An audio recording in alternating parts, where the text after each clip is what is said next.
We are into the second week of our classes, isn't it? And we have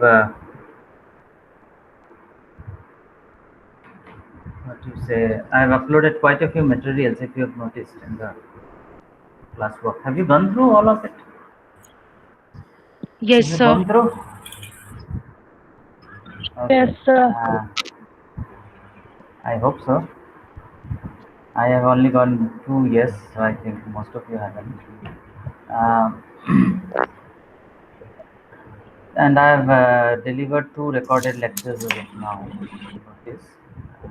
So these two delivered lectures were on one was on the early stage, which was a very introductory lecture, the early stage of Indian cinema.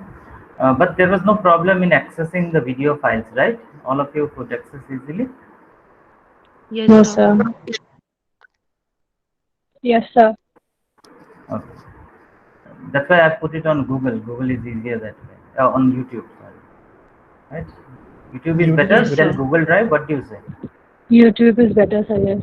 YouTube, sir. Some of my colleagues are also putting on Google Drive, so I'm not sure which one is the best one for you because we have to think for you. And Google Drive, I don't know, maybe it eats up a lot of data if I am not mistaken. YouTube that way is better, cheaper, because I'm sure you must have been putting a lot of Yes, sir. money on your data plans, isn't it?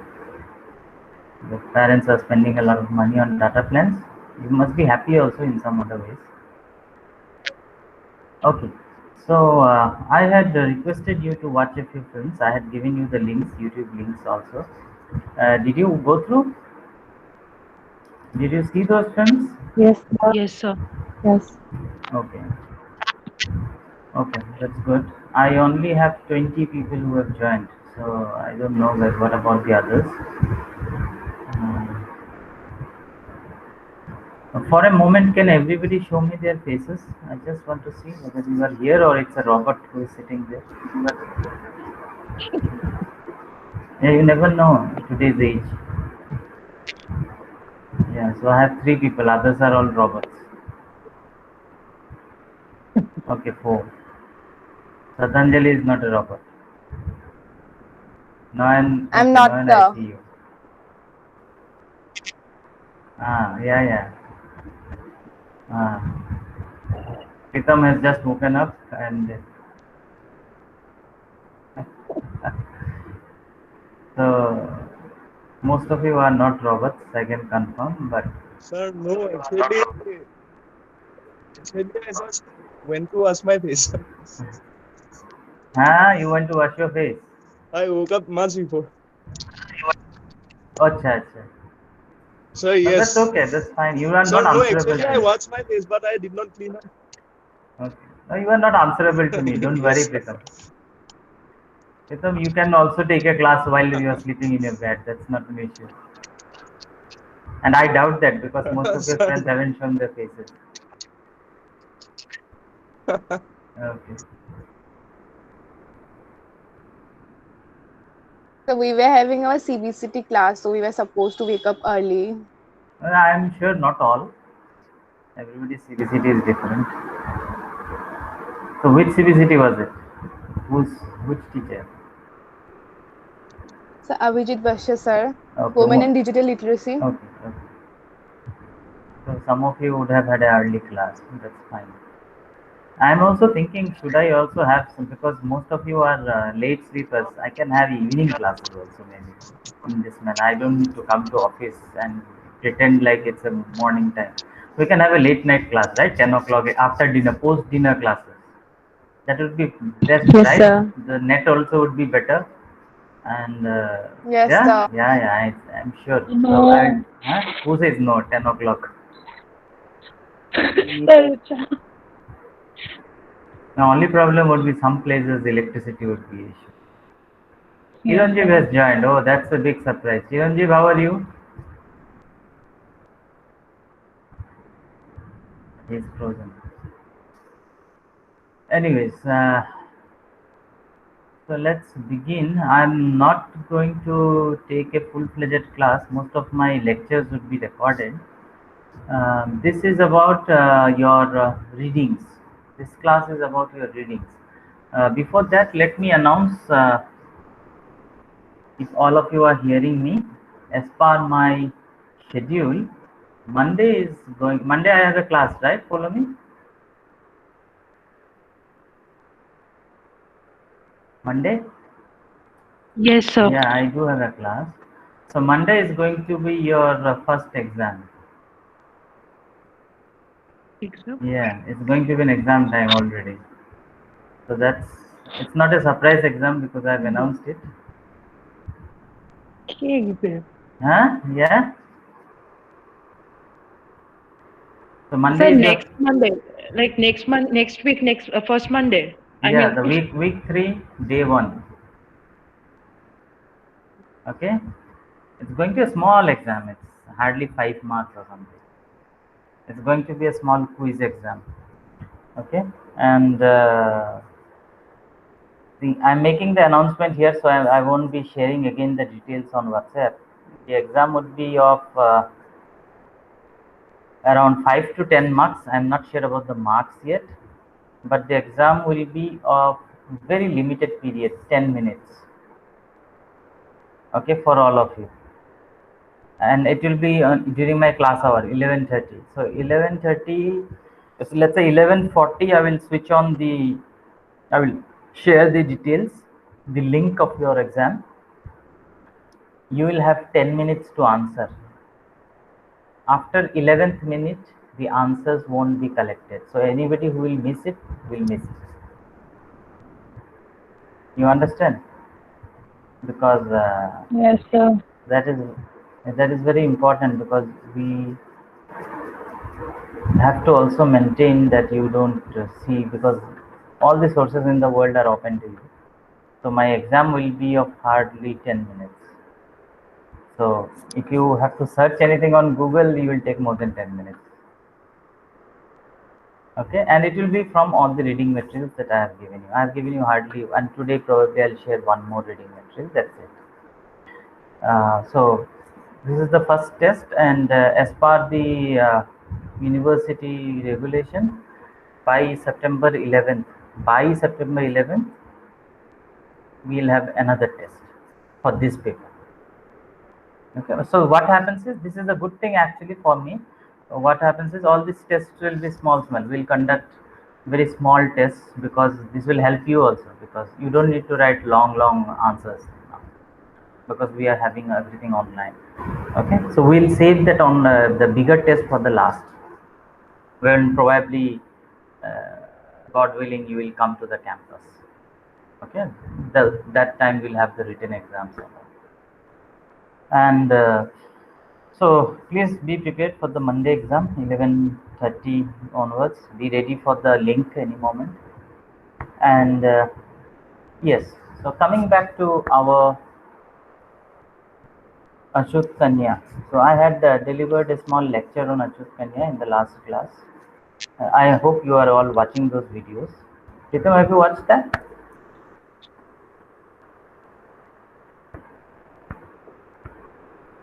Sir, no, I watched 2-3 movies, not that video. Mother Oh. India, I watched. Okay. That Mother video I India did you not watched. see. Mother India I haven't yet given you. Like it's not yet delivered. I haven't delivered any lecture on Mother India yet. Anyways, week 3 is Mother India for me. Okay. I Now watched it. Sir, I realize. Yes. yeah. Hold on. Sir, actually, I had a doubt I regarding. saw your comment. I saw your Yes, sir. comment. That is the same thing. Yes, sir. Okay. So we'll discuss. Yeah. And Chut Kanya, and because they are in YouTube, follow me. All of you can also watch multiple times the movie, right? So all of you can do that. Yeah, my worry is not about the movies, because I know you watch movies better than me, all of you, right? Movie is not the issue. The story itself is also not an issue for them, isn't it? The story is not the issue that we are dealing with. What we are dealing with, if you have followed my lecture carefully, is symbolism. What we are more interested in is the metaphors used. What we are more interested in the case of Achut Kanya is how we were breaking free, how Indian film industry was breaking free uh, from the clutches of Indian mythology. Achyut Kanya was almost like a liberating point in the sense that it could give the Indian audience something new in terms of narration, in terms of the plot, and also in terms, if you notice, in terms of star quality. Now that is also important. If I have mentioned to you how Devika Rani was already a celebrity in her own right during that time. She was an international star. If you remember, I had mentioned it in the lecture that Devika Rani had already, and some of these points might have been missed out also in the recorded lecture, that she had already performed in two or three, a few films in England. Okay, and most of these films were international productions, and these were not in Hindi or other language. These were made exclusively in English. So Devika Rani Chaudhary was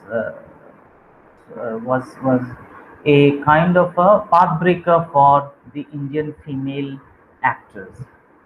If you remember, Raja Harishchandra and uh, Dada Saheb Phalke's sort of filmmaking, you will realize those filmmakers would employ, and that was the time when they would employ males to don the role of females. So most of the female characters that you see on screen would be males playing those parts. So female actor was something of a non-entity, hadn't arrived yet in Indian cinema. If you might call that cinema at all, actually, because these were mostly extension of the stage, extension of the Indian theatre. Most of these recordings, for example, Hiralal Sen's recording in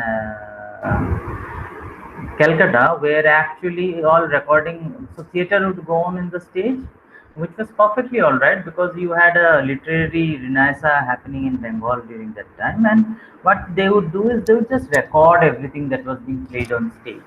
Now, and that would be converted into reels, which would be then be shown to audiences across the countryside. So people would travel with those um, reels and show it to people across the country. And that was, this traveling theater was one of the most important ways of how we used to organize our filmmaking tradition. Now, that is why in the last class I also mentioned that the role of somebody called, if you remember this name, Madan, J.F. Madan. It was there in my first lecture. A Parsi businessman, J.F. Madan, who is considered the pioneer of the Indian show business. Pioneer in the sense of constructing cinema halls. The site of cinema watching in India is a Parsi idea. It comes from the Parsi theatre tradition. Now, Parsis have a great theatre tradition always. In Bombay, it was the Parsis. The Parsis formed a very close elite group. They were also very close to the European elite in Bombay. In the same manner, in Bengal, also in Calcutta, being the seat of the British colonial power for a very, very long time, and at least till the time that the cinema industry was happening, till 1920, uh, the Parsis would influence filmmaking as a tradition, both in the Bombay and both in the Calcutta Center. So J.F. Madan played a very pioneering role. He was that entrepreneur who would go on and invest money in cinema, because investing money in cinema is uh, something of unheard of doing it, because it's a very risky business. You don't know how much money you are going to earn back. That was the kind of idea that cinema used to have for all the business people. It was only few pioneering individuals who would, because Dada Saheb Phalke, if you remember, and some of you might have watched that film of his that was made on his life. Do you remember there was a Marathi film that was made, Harishchandra Chi Factory? It's available on YouTube, probably. I might be wrong. On the life of Dada, and you will notice that Dada Saheb Phalke had actually sold off everything of his family treasures. Everything here was sold off just to make films because he loved films. So this was not a business during those age. It was a gamble most of the time. And J.F. Madan invested as a businessman, knowing probably pretty well that the money would come back. So the Elphinstone Theatre was formed in Calcutta. Okay, the oldest theatre in India actually, the Elphinstone. And and one after another, after that he started forming other theatres across the country. So the Parsi business group actually established a lot of theatres. So going back to the point that I was making is the female character in Indian cinema would then owe a lot to the character of Devika Rani, because Devika Rani was not just an actor, she was also the brain. She was also the brain behind Bombay Talkies. Okay, now Bombay Talkies was one of the earliest studios in India. It was on the lines of the Hollywood studio system. Because in Hollywood, we were actually seeing, if you go to a cinema studies classroom, you will know that in Hollywood, we already have an established studio system by this time, by the early 1930s and the late 1920s.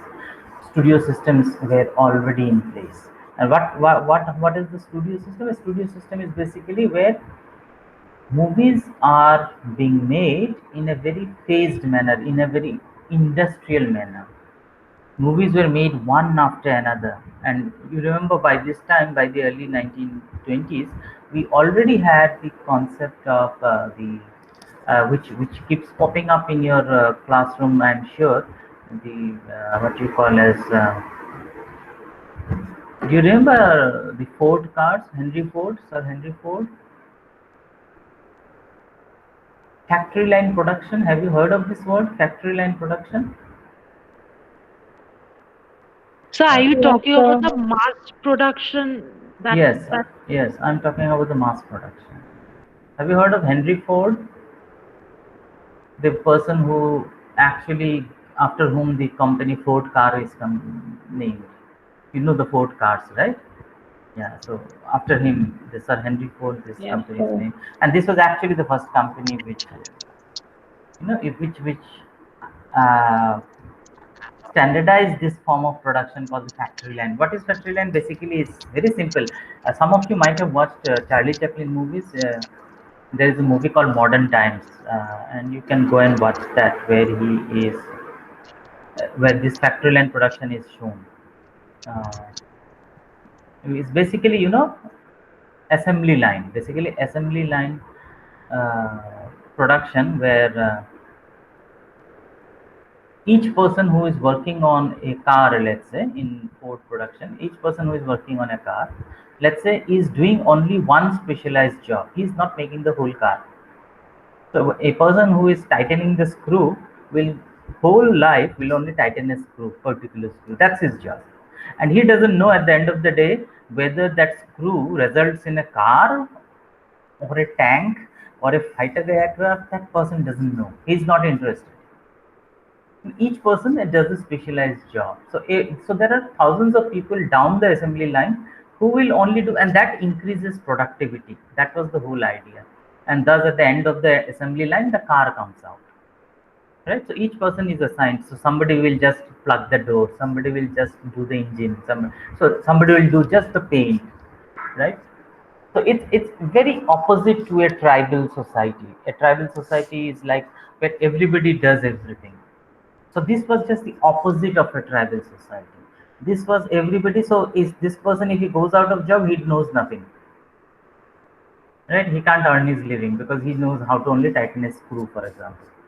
Anyways, so the assembly line production was what the studio system in Hollywood would do very well.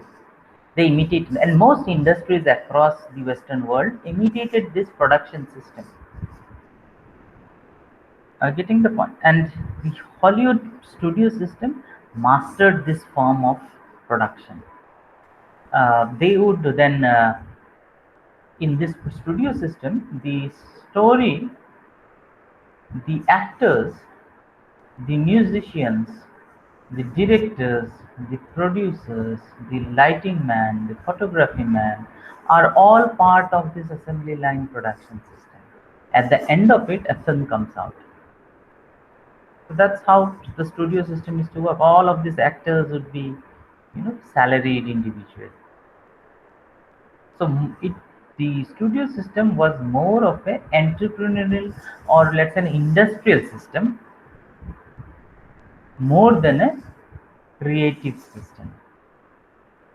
And at the end of what all of this theorization then comes up in the late 1940s, if you remember, from the uh, people called the what do you call them? The German school of thought. What is that called? Where they talk about culture industry. Frankfurt School. Yes.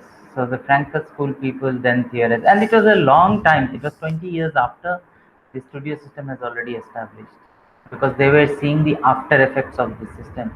Remember, if you have read your Frankfurt School well, then you will remember that they were talking about this crass production of the same thing over and over and over again, isn't it? Because at the end of the day, creativity wasn't the main point of this production system. It was producing more, because after all, profit earning was the main interest, right?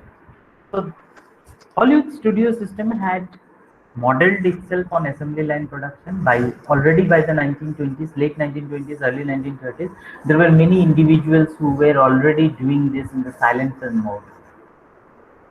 Okay, many individual studio houses. And what happens next is the India also, with the coming of Himanshu Rai and Devika Rani from England, they had seen this in from close quarters. They have seen in the European studio houses, and some of Himanshu Rai's films were produced by these companies in England and Germany. So the money and of studio, all the equipments, because you remember, we are talking about the age when equipments were solely supplied by the European companies and European countries. And all of this, without which production was impossible in a country like India. So when they decide to come back to India, both of the husband-wife duo, they bring along with them a lot of technical persons. They bring along with them. In fact, if you notice, Achut Kanya is not directed by Himanshu Rai. Achut Kanya is directed by a German individual, Franz Osten. And Franz Osten had already directed with Himanshu Rai this earlier film called The Light of Asia. The movie that they released in England before coming, the last film they released. So Himanshu Rai and Devika Rani were sort of pathfinders in this field in India. They were establishing some sort of a system in place. Because before this, our experiences was Dada Saheb Phalke, which was almost like a theater kind of a studio system. It's not a studio system. It was more of like a typical Indian family business. It was a family theater business. Raja Harishchandra was made like a family affair where everybody of the family would act. Right? It's a typical Indian joint family system. Whereas in the Rai and the Devika Rani experiment, they come back enlightened from the West with their ideas of how a studio system should work, how the studio system should make films, and they make quite a lot of films. Now, another important aspect to remember in this idea is that's why their independence from mythological texts, the liberation point, was probably because they were trained in the West, and also they started doing films also in the West. So they were not bound by tradition. Remember, both of them were Western educated. They had gone to England to study, both of them. Himanshu Rai to study law, and Devika Rani, I'm not sure, but she was also educated there in some of the finest universities. So they were educated in a system where they were not hostage to the Indian mythologies. You will see when Bombay Talkies was making films such as Achyut Kanya, there were other studios in India still making films on mythology. Now, one thing about mythology was that, and in fact, even today, if you realize, mythology sells well. If you have a retelling of the Ramayana even today, and I just heard that your Prabhas is making Ramayana. Just last week, I was coming across this story. Have you heard of this? So your Bahubali is going to be the Ram next time. So mythologies still sell, right? And if you look at movies such as Bahubali itself, they are pseudo mythologies. They are not mythologies, but they are made to look like mythologies, right? With a strong religious connotations in every scene that is shot in the film. Now, and of course, the Mahabharata and Ramayana during the lockdown, I'm sure you heard that Ramayana and Mahabharata, which were both being played out, were so popular once again. Now, this retelling of mythologies has been a classic affair of the Indian film industry because it sold well. Number one. Number two, because the conversion from text, because although India has mythological texts, the level of literacy in this country is very low. Most mythological text in India has been historically oral. It has been orality that has been at the heart of Indian mythology.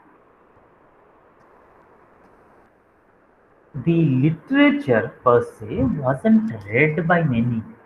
If you understand 1930s, you could well imagine the level of literacy in this country. So what films was again doing, filming mythology was what it was again taking us back, because video or the visual is also taking you back to the idea of orality. You don't have to read anymore, right? It was taking you back, and with the added advantage of the seeing pleasure, your coming of your gods alive on screen, along with this oral idea. So that's why mythology sold. It attracted the Indian audience, and you could see your gods and goddesses coming alive on screen. Nothing like it. So it sold very well, even if there was no sound. Till very late, till 1931, even if there was no sound, still it sold because there was the Indian sensibilities inherent into the idea of this. Now, suddenly, in between all of this mythology and all of this song and dance that was happening after sound came, and I had mentioned in this last lecture that suddenly song and dance becomes so important to the Indian filmography after 1931, after Alamara. Okay, Alamara 1931, and song and dance becomes important because essentially poetry, dance, drama, theatrics was a very essential part of Indian theatre. So this was inherent into the Indian theatrical tradition. It was very different from a Western theatrical tradition. And this was replicated exactly on reel. So a Indian storytelling tradition would involve a lot of dance and song, which would also take the story forward. Right? And if you notice, if you remember all those old films that you have watched of Amitabh Bachchan and say Rajesh Khanna's and all, you will notice at the beginning of the film there will be a song, and suddenly the hero will grow from a 5-year-old to a 20-year-old man. So this would play also a very important role in taking the story forward. And this has come directly from the Indian theatrical tradition, where there used to be a lot of song and dance. Now, Sir, can you repeat? So I didn't get that thing that you told exactly to the reel. Sir, what does that mean? right, so we replicated the theatrical tradition into films, into the reel. Okay, we just duplicated. We did not create a new idiom of cinema for ourselves for a long time, because it was very easy. You understand, we have to make films because if you remember why, first topic is, why do we have to make so much films in India? Because till by the time Indian films were made, still the Indian films could only cater to 15 to 20% of the audience. 75% to 80% of the entertainment used to come from American films. You understand? All of the films was imported. So Indian audience was being fed American and other European films, mostly British. Are you getting the point? So this was the early phase of the Indian theatre, Indian cinema audience. So Indian cinema audience was watching a lot of American films. So we needed to make films in India itself. Now after the war, the First World War happened, the British films dwindled in number, American films even increased more. We were making, because of course filmmaking was a very costly affair. Not many businessmen would be able to make films, number one. Number two, all of these technologies used to come from abroad, so it was very difficult. So that's why in this hurry we did not have time for creativity. So we did not create a film medium for ourselves. What we created was replication from the theatre, and that's what Harishchandra himself, Dadasaheb Phalke himself did in Harishchandra, because he himself was a theatre artist. And true to the times, most theatre actors would end up in cinema. Most theatre musicians would end up in cinema. Most theatre background artists would end up in cinema, because that was the next best thing for them to do to earn money. And because there was a lack of supply of Indians, so you have to make more and more and more. So actually we needed more studios, we needed to make more films, because the number of theaters started to grow. That was the point, we started to grow. People like Madan had started to build theaters, and of course there was something called the traveling theaters also. And that's what tells us the proliferation of mythological films, because it could be made very easily. Just replicate what was being done on theater into cinema. So you did not need a script, right? You had a script. You did not need a story. You had thousands of mythological stories lying there, and these were all being staged over and over again. So you did not need actors who had to learn their dialogue. This was already there. So that was the reason that mythology found so much acceptance, and the audience lapped it up. The audience liked it to a hilt, because they were, after all, looking at their own gods and goddesses. So nothing like that, and they were coming alive. See, what happens in theater is, a live person is doing it. It's a human being who is acting on stage. But when it comes to cinema, there is this distance between the screen and the audience, and suddenly it feels like you have your god on the screen. See, when the Indian audience sees the image for the first time on the screen, and if you remember from your train arriving at a station experience, did you remember that I had mentioned it? When Lumiere brothers first show their reel in Paris, the audience runs away from the theater because a train was coming on screen. So then you can imagine what the Indian audience was going through. The Indian audience was probably blown away by this experience every time that they went to a theater, every time that they went to this cinema. And thus, to understand, all these mythological characters must have been revered like anything, right? So this is what I am talking about. So that is why Achyut Kanya's importance is there, because it is that liberating point. It brings about a change in storytelling tradition. Are you getting the most important part? Forget caste for a moment. That itself is very important, and we are struggling to make good films on caste even today. Forget that. I'm not worried about that. What I am worried about, that it broke away from, it was a jerk for the audience, isn't it? An audience which was fed on mythology day in and day out, and which knew nothing about social issues, was suddenly given a dose of teenage love for first time, right? A love which was forbidden, actually, a love story which was forbidden, and it was not a mythological love. It was an affair which was bound within the boundaries of a village, so it would attract the audience even more. right? So it was a forbidden love on screen, a teenage love, forbidden in the sense that love itself was forbidden.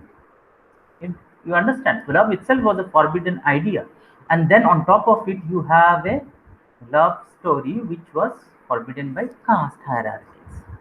There was friendship which was forbidden, a forbidden friendship in the story between the fathers of the uh, both the characters, both the protagonists, Dukhya and what was the other person's name?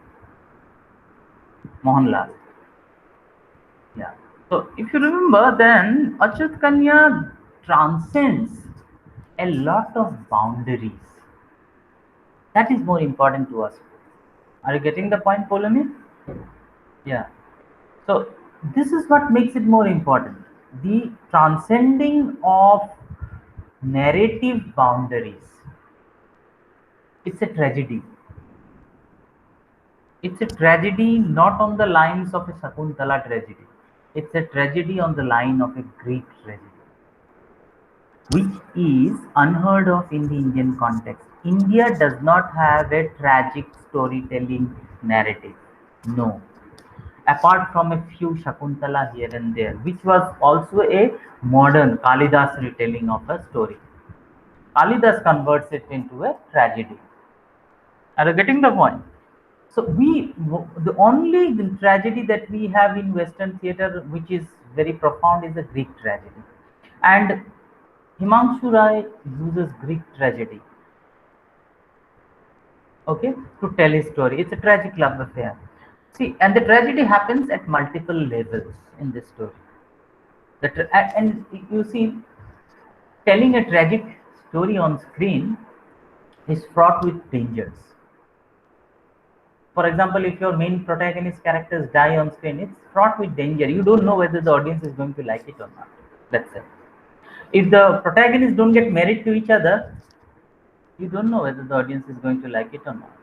Because after all, whatever trouble comes into their life, finally at the end of the story, they're supposed to get married, isn't it? They're supposed to live happily ever after. That's how all Bollywood stories end even today.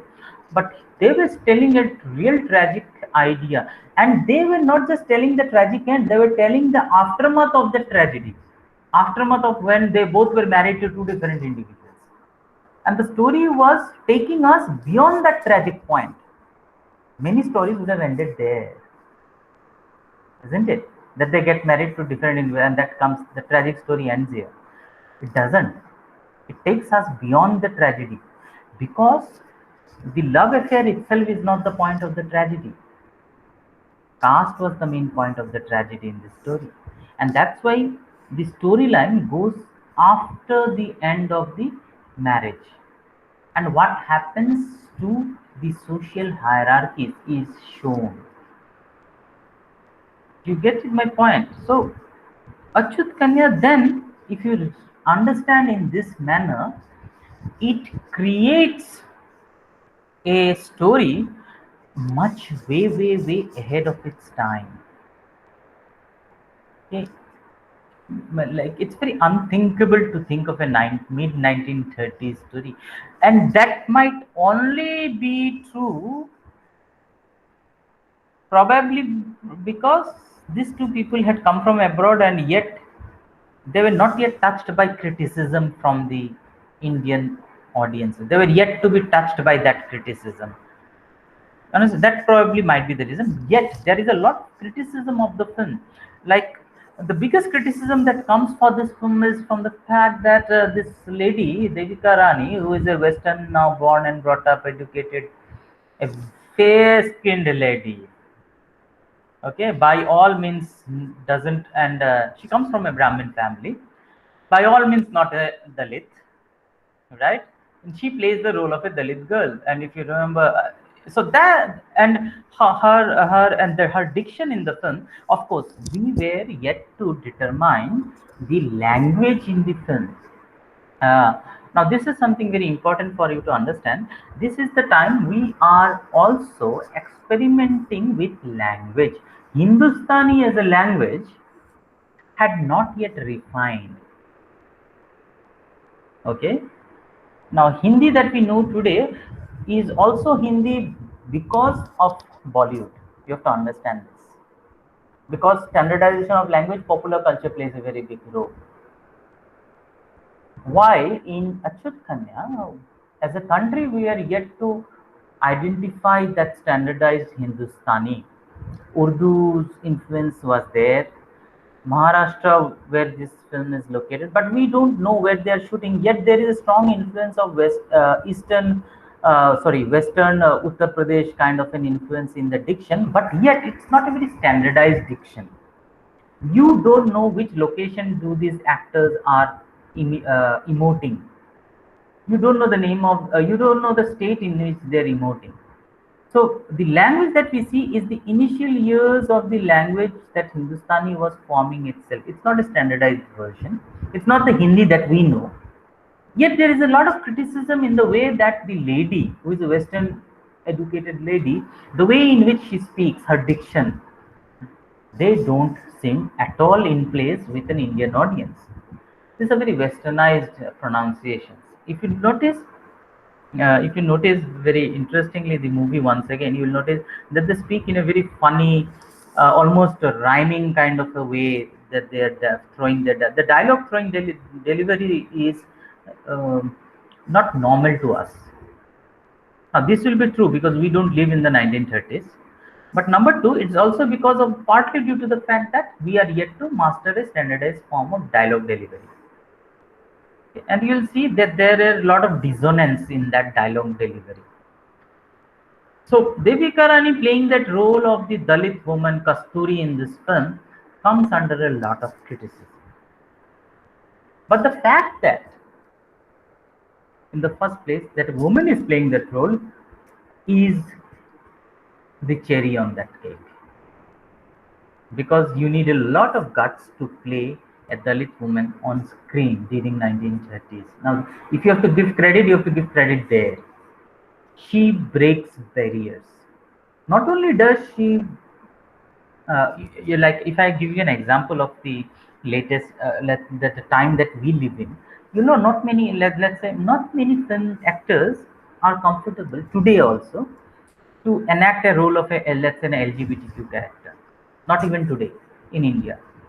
Or not all will be are very comfortable to, let's say, to play the role of a person who is afflicted with AIDS, let's say. So there are taboos on screen. So to give credit to Devika Rani, she did not go by the taboos on screen idea. She played and remember, she is a bigger star. Ashok Kumar, the other male protagonist in the film, by the way, all of you, I'm sure, realized that was Ashok Kumar, actually was only making his debut. That was his first film. He was a young boy, so he was nobody in front of Devika Rani.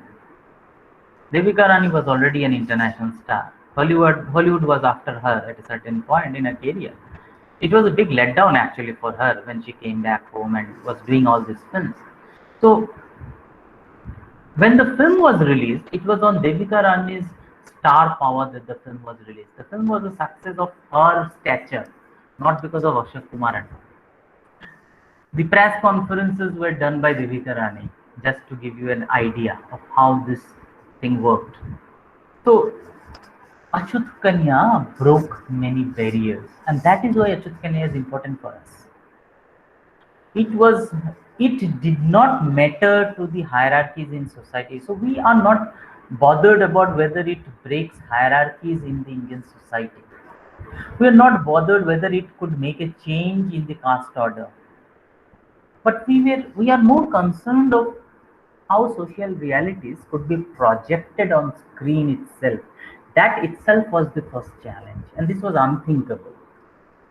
Right? To give you an example, the first female protagonist, for example, in Assamese screen, most of you would know Aido Hendik, the first lady in Assamese screen, could not marry in her life. So you see the kind of taboos that are associated with screens. So to depict caste, to depict such strong female character on screen required a lot of guts on the behalf of the Bombay Talkies group. So Bombay Talkies was not just a film studio, not just making on the Hollywood pattern, but was also determined to break free from the mythological aspect of the Indian storytelling tradition. And if you look at the next film also, I had given you the link, Kismat. I don't know how many of you have watched that. You will see that they continue. I'm not going to discuss Kismat here, but you will notice, and that is also by Bombay Talkies, how they continue with their tradition. Kismat, I think, is around 1943 or something. Can anybody throw some light? When was it made? Kismat? Anyways, that's not important, but it was made a few years after Achyut Kanya. And so Kismat brings about this, what you call, the side of Bombay Talkies. So you would understand that Kismat was not, Achyut Kanya was not a fluke. Achyut Kanya was part of the story that Bombay Talkies always wanted to say. Okay. So when was it? Anybody? 1943. Yeah. So it was a few years after, right? And yeah. Anybody wants to say anything?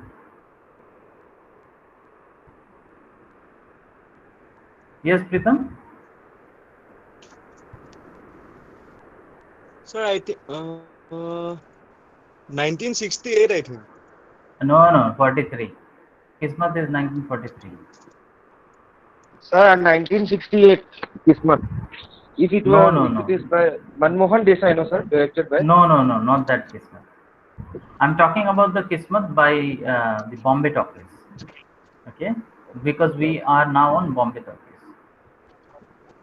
Okay, so Bombay Talkies makes 1943 Kismat, and this is by Bombay Talkies, like Bombay Talkies. But what happens is the director and there are a lot of Indian sensibilities that creep into this movie. It's by Gyan Mukherjee. So the Mukherjee family comes into the limelight during this time. Okay, they are starting to take over Bombay Talkies. So Bombay Talkies has a very checkered history in Indian cinema. I hope you know the Mukherjee families, right? Your Rani Mukherjees and all. So this Mukherjee family comes into the limelight during this time. So the Ashok Kumar by then, by 1940s, is a huge star. Okay, so we are more interested in Achyut Kanya, so where he is beginning his career.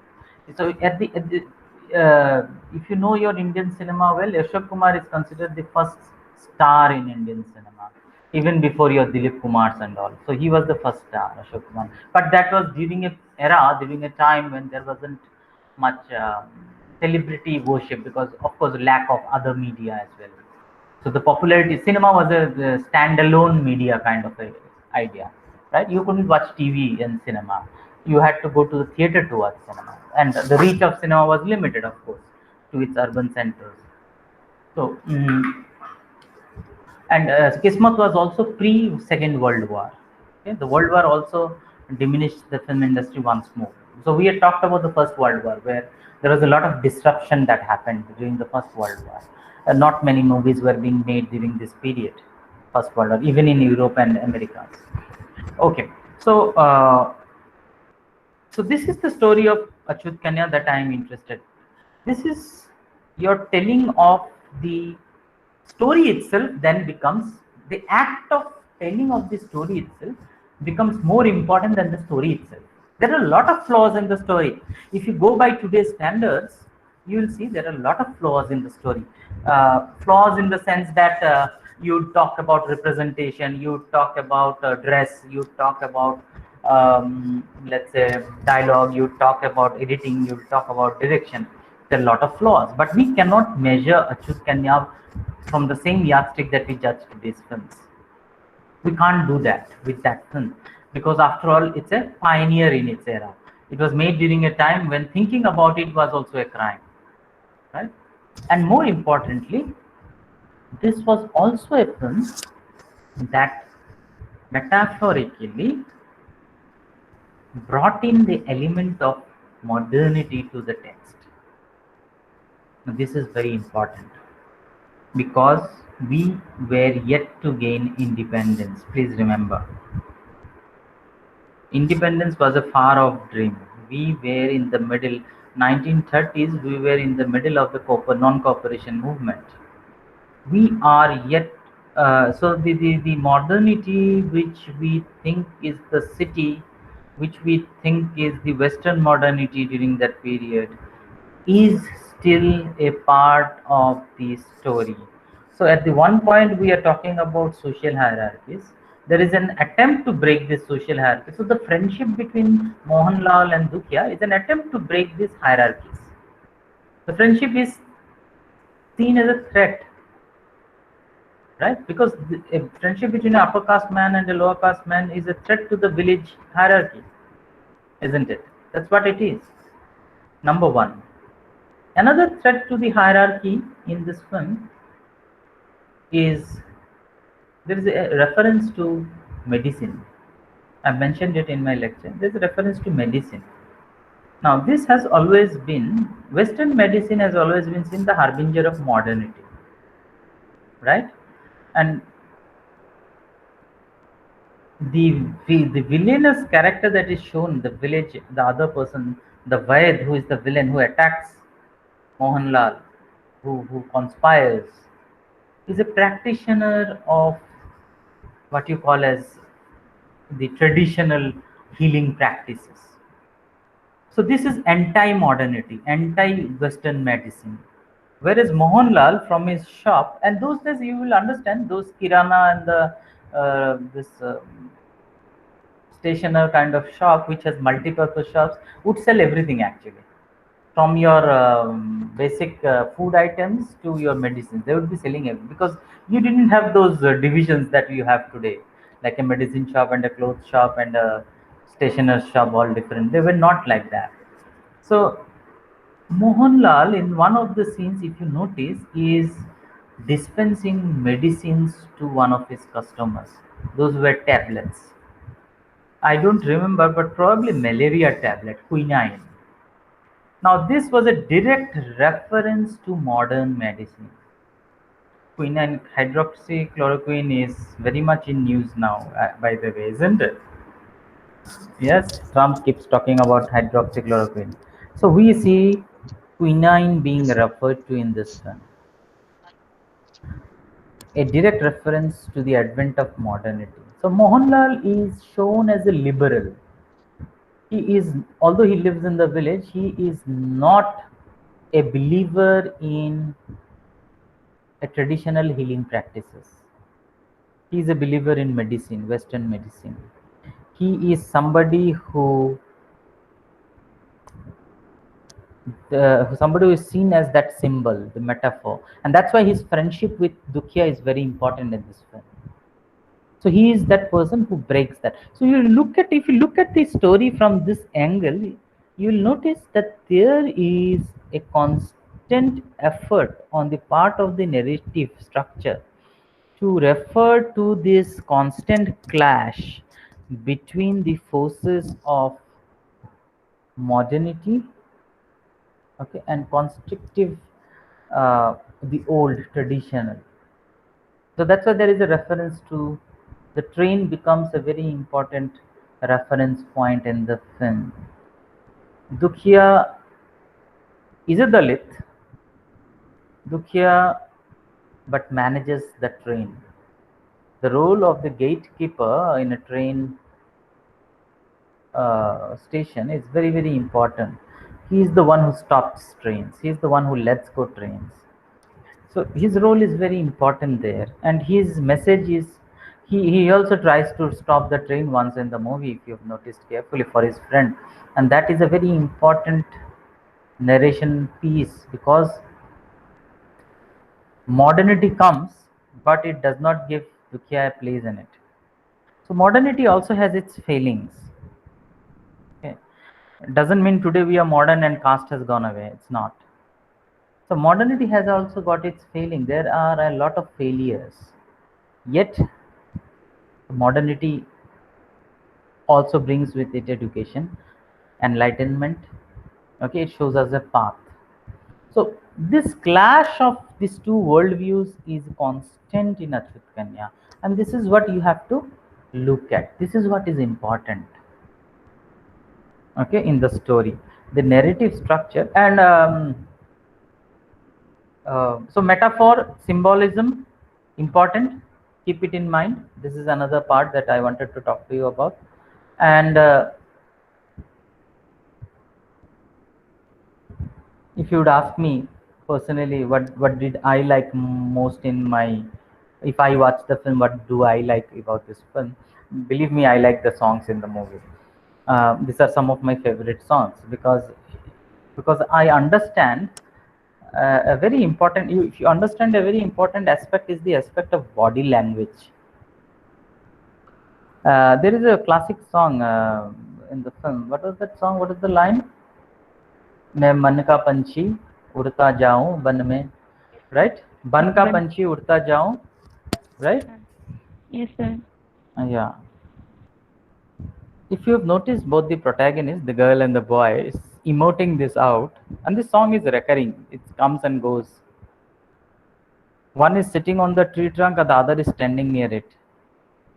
And you look at the whole song is playing out where they continue in the body language doesn't change much throughout the song. They're not dancing, they're just swaying and they're moving, that's it. But their feet are planted at the same place. Of course, there are other song and dance sequences, little bit. There's a lot of other movement in the Mela. There's a lot of movement of people. But when it comes to romance, so the standardization of romance was yet to take place. Courtship on screen was attempted through this song. Courtship and flirtation, whatever you might call it, a love affair. The standardization hadn't happened. So this was the experimental phase in Indian cinema, where they were trying to attempt how to show courtship between a boy and a girl. Because you remember, the other example of courtship that we have is a traditional one, the Krishna courting his lady loves. Okay, that is the only mythological reference point that we have. And that courtship is a very different courtship from what we are seeing here. This is no Krishna and this is no his lady love. This is a different, this is a real courtship. A courtship which then does not allow the girl to jump and dance, which we see later in the 50s and the 60s. We see that happening. And by the 50s, we actually see the girls in movies dancing and jumping and singing. Okay. So probably the idea that a female protagonist could express her joy of love with exaggerated body movements hadn't arrived yet. It would be considered a taboo to move too much. And that is why your female characters would be played by males most of the time. No exaggerated movement. That would be considered a taboo. You could not be jumping. You understand? So the standardization of some of the things that we take for granted today was yet to happen. And this is part of that process.